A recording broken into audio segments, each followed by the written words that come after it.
In the early 1900s, Jacob and Sophia Putas immigrated from Finland, and they moved to Thunder Bay in Canada, and then Jacob came over and settled in Winlock, Washington, on like 40 acres, which was close to the sawmill where Jacob worked, and he worked as a millwright and carpenter, but he also at the same time built the house that they lived in. My grandfather was quite a mechanic.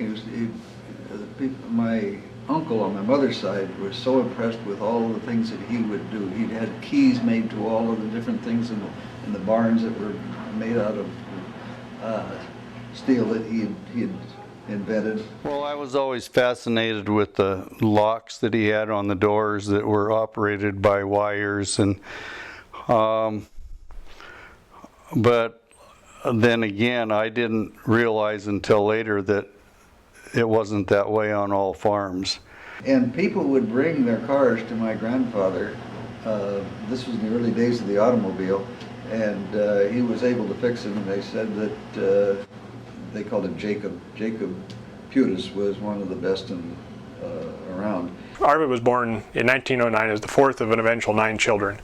He didn't go to high school, but rather he worked at the co-op as an egg candler, and he was good enough that he soon advanced to foreman, loading egg cars headed for New York City and unloading bulk feed cars.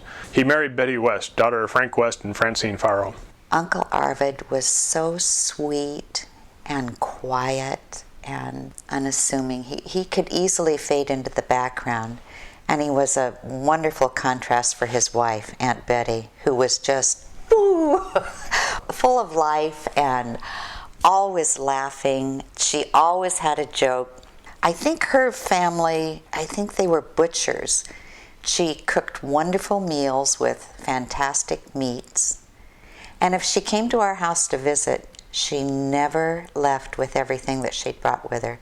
She always forgot her cigarettes, her purse, her sweater, her gloves, whatever.